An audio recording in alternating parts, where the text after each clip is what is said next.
Tenemos para dialogar unos minutos con el diputado nacional por Unión por la Patria, Daniel Arroyo. La verdad que varios temas, pero vamos a tratar de puntualizar algunos, porque si uno piensa en emergencia y uno piensa en diferentes crisis que está atravesando la Argentina, al propio diputado lo hemos escuchado dialogar sobre tema de adicciones, sobre crisis alimentaria, y yo voy a aprovechar también la posibilidad de dialogar unos minutos sobre esta emergencia que está atravesando la ciudad de Bahía Blanca. También lo hacemos en función de que ha sido ex ministro del Ministerio de Desarrollo Social, ¿no? Daniel Arroyo, le agradecemos los minutos de charla. Aquí Pablo Martínez lo saluda desde Radio Dijuni, desde Cruce. Buenos días y un gran gusto. Bueno, Daniel, ¿cómo ve en este caso el acompañamiento que se está haciendo con la ciudad de Bahía Blanca y el protocolo de una emergencia tan grande, ¿no?, que está atravesando la ciudad? Sí, primero es una situación inédita, única. Yo he estado en varias inundaciones, en varios centros de evacuados en distintos lugares. Esto es de una dimensión impresionante, o sea, entender que estamos ante una situación muy crítica, algo que es de una escala mayor de lo que suele pasar, y todo indica que de acá en adelante vamos a tener varios episodios de este tipo, con lo cual hay que prepararse de otra manera en lo que tiene que ver con las áreas de asistencia crítica, acompañamiento. Sobre el acompañamiento, primero me parece que está trabajando articuladamente la Nación y la provincia, y eso realmente es bueno. Es bueno que puedan combinar trabajo en conjunto. El Estado Nacional hizo algo, a mi modo de ver, equivocado, y es que el 28 de febrero, o sea, hace 11 días, cerró las áreas de emergencia, asistencia directa y atención de catástrofes, que eran las áreas que tenía el gobierno del Estado desde hacía 30, 35 años, de gente especializada para esto, para los temporales. Absurdamente, yo espero que pueda volver para atrás el gobierno y entender que esa es tarea del Estado Nacional. Y después sí entiendo que la reconstrucción requiere de recursos muy fuertes, porque se han propuesto 10.000 millones de pesos para atender una primera etapa del gobierno. Entiendo que está bien como una primera etapa, pero que se requieren recursos mucho más significativos, claramente. Bueno, eso, espero realmente que pueda darse una ayuda en escala. Lo que tengo la impresión, mi experiencia es que es tremenda la situación cuando baja el agua, porque no se va más el olor a humedad, y no se va más, son meses y meses y meses. Los colchones cuando se mojan no sirven más, es imposible reconstruirlo. Esto va a requerir una escala de apoyo que ojalá podamos todos estar a la altura de acompañar. Un proceso que uno puede imaginar lento hacia el futuro, y que también hay que tratar de sostener esa campaña solidaria que por momentos se desborda, ¿no?, en los primeros días, pero que después va a ser necesario también, ¿por qué no sostener o ver cómo dosificar esa llegada y ese acompañamiento? Sí, primero yo creo que el ritmo de una ciudad lo marca la escuela, y escuchaba al intendente que estaban tratando de ver si el miércoles, jueves empezaban a arrancar las clases. Para mí eso es clave, porque claro, reordena un ritmo, un orden, es decir, la familia empieza a tener un cierto orden, más allá de que es evidente que no se van a poder llevar adelante los contenidos pedagógicos, pero lo importante es que los chicos estén en la escuela y que se empiece a reconstruir un orden, es ahí sí. Y después dividir, es decir, está claro que hay tareas que son del Estado Nacional y obras de infraestructura que son del Estado Nacional. El canal Maldonado es del Estado Nacional, no hay otro que lo pueda hacer, y va a tener que seguramente tomar crédito con organismos internacionales para hacerlo. Salud y educación, escuelas y hospitales sí es una tarea de las provincias, y lo que es infraestructura básica, lo que es el reordenamiento de las ciudades, de la municipalidad. Bueno, en ese esquema a mí me parece que va a haber que no solo sostener el apoyo de la sociedad, sino dejar claro que los tres niveles de Estado tienen tareas que no son indelegables. Es decir, el único que está en condiciones de hacer las obras grandes de infraestructura es el Estado Nacional, y acá no cuenta el debate sobre obra pública sí, obra pública no, hay que hacerlo. Sí, pensaba en el tema de salud, que ha sido como casi el punto prioritario que ha puesto la provincia también en lograr restituir, porque en definitiva, cuando se inunda un barrio, o la cantidad de barrios que se inundaron en Bahía Blanca, le toca a todos, y ya esa población traía problemas previos, ¿no? Sí, Primero lo que pasó con el Hospital Pena es muy fuerte, porque además es un hospital regional, es como muy determinante. Entiendo que ya lo volvieron a poner en marcha y eso es significativo. Han puesto un hospital de campaña. Bueno, reconstruir el esquema de salud va a ser una tarea bien compleja, y sobre todo reconstruir después los que son los CAPS, los centros de atención primaria, que es donde va la persona del barrio a la salita que le queda cerca. Va a ser una tarea titánica realmente, para dar idea de que son montos muy significativos. El gobierno está pensando en esta primera etapa en 10.000 millones de pesos, y solo el hospital reconstruirlo son 18.000 millones de pesos, solo este hospital, y hemos visto que se ha destruido toda la ciudad, con lo cual se requiere otra dimensión, pero sí aparecen después enfermedades de distintos tipos.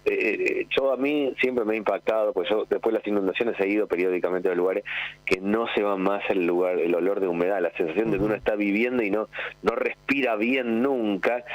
Bueno, requiere, y ahí sí todo el tema de artículos de limpieza. Va a ser una tarea muy compleja realmente. Yo estuve hablando con la gente que se encarga de eso en Bahía Blanca, que son equipos muy serios, gente que trabaja muy bien. Va a ser una tarea muy dura, y todos vamos a tener acompañados. Daniel, ayer estuvo acompañando al colectivo de personas con discapacidad, las organizaciones que se movilizaron a Plaza de Mayo, ¿no? Sí, tenemos varios. La están pasando mal mucha gente. Los que peor le están pasando, en mi opinión, son las personas con discapacidad y los jubilados. El golpe más fuerte que está dando el gobierno será a eso. En el caso de las personas con discapacidad, hicieron una cosa brutal, que es una resolución hace poco tiempo, volviendo atrás con el tema de cómo accede una persona a una pensión por discapacidad, y volviendo a conceptos de hace 100 años, que era nombrar a una persona con discapacidad como imbécil, inútil o débil mental. Una cosa, no tiene, ni siquiera sabría qué palabra usar para describirlo.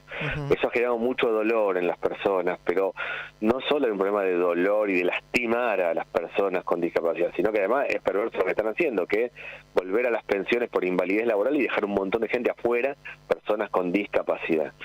Quedó demostrado en esto. Ayer tuvimos un encuentro en Plaza de Mayo. Yo soy presidente de la Comisión de Discapacidad. Queremos derogar ese decreto, que es absurdo, no solo por los nombres que pone, sino por el contenido. Y aparte, a mí me sirvió para entender que al gobierno no le importan las personas, y sí solo le importa lo que se debate en las redes sociales. Esa resolución que yo digo, con nombres tan brutales como débil mental, como inútil, idiota, la lanzaron el 16 de enero. Fuimos muchísimos los que le dijimos al gobierno: sacá eso, es una locura, está yendo 100 años para atrás, cambialo. No le dio ninguna importancia. Hasta que 45 días después se viralizó en las redes, y recién ahí el gobierno dijo: lo voy a cambiar. Todavía no lo hizo, pero dijo: lo voy a cambiar. No le importó nunca el dolor ni el problema de las personas, sino solo le importó perder la conversación en las redes. Eso también para mí es impactante, cómo no le duele el dolor del otro. Al gobierno no le impacta lo que pasa, solo le preocupa cuando en las redes sociales pierde el eje de conversación. Hay una estigmatización y se aprovecha esa estigmatización, entiendo. La crea el gobierno, la estigmatización, porque las personas con discapacidad vienen con muchos problemas hace muchísimo tiempo. Los prestadores reciben montos muy bajos, son difíciles las situaciones, la viene pasando mal hace mucho tiempo. No es que empezó el problema desde que arrancó este gobierno, viene desde hace tiempo. Ahora, a esa invisibilidad y dificultades le agregó estigmatización. Miente el gobierno. Recordará usted que el vocero presidencial en un momento mostró una radiografía de un perrito con una colita y dijo: acá está, esta es una persona que accedió a una pensión por discapacidad. ¿Cuál es? Mentira. Claro. Nunca accedió a una pensión por discapacidad la persona. Sin embargo, lo dio como un hecho. Yo tengo la sensación de que el gobierno es inmune a los datos, dice cosas que no son ciertas y va para adelante. Y en el caso de discapacidad, dice: acá está el problema, estos son los que generan el déficit fiscal, los pone a la persona con discapacidad como el problema, cuando en realidad hay gente que está sufriendo y la está pasando mal. Es muy fuerte eso. Se está proponiendo una ley de asignación universal en discapacidad. ¿Qué diferencia habría, por ejemplo, con el acceso a una pensión o el acceso a los servicios que el Estado tiene que brindarle a estas personas? Yo propongo una ley de asignación universal por discapacidad, que la Argentina hay 5 millones de personas con discapacidad, que es una familia donde hay una persona con discapacidad tiene un costo de 30% más que una familia donde no la hay. es muy costoso atender la situación. Eso requiere una base de ingresos de asignación universal. La diferencia con la pensión es que hoy la pensión por discapacidad llega a 1.200.000 personas y requiere condiciones y le impide a la persona trabajar y una serie de condiciones que están mal, porque lo que nosotros planteamos es la asignación universal por discapacidad, es que es para todos y es una base, y a partir de ahí la persona puede trabajar, puede hacer varias cosas. Además de eso, de cómo están las pensiones hoy, el gobierno está recortando esas pensiones, envió 300.000 telegramas y está volviendo al concepto de la década del 40 del siglo pasado, que era el concepto de pensión por invalidez laboral, la persona que no podía trabajar porque tenía una invalidez. El mundo cambió eso ya, está claro que el concepto de discapacidad va más allá del tema de invalidez laboral.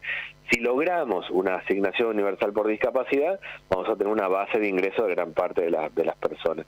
Lo que está haciendo el gobierno hoy también es muy complicado, porque le envía una carta de documento a una persona que tiene, una persona no vidente, es no vidente desde que nació, no cambia la situación, le obligan a hacer todos los trámites de vuelta, es casi perverso volver a hacer todos los trámites.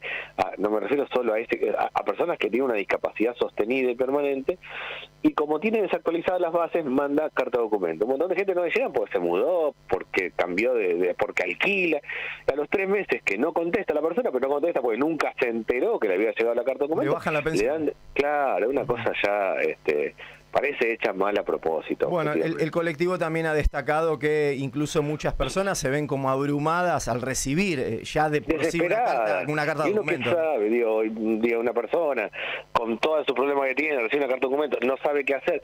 No le avisan al hospital, con lo cual la persona va y dice, vengo a hacer trámite de qué. En el hospital no tienen ni idea de qué tienen que hacer, qué formulario tienen que hacer. Una cosa como perversa. Así, de verdad, si uno dice, bueno, hace todo mal, inventate algo que salga todo mal, bueno, esto es así, y el nivel de dolor que genera en la familia, en la angustia en la persona, es impresionante.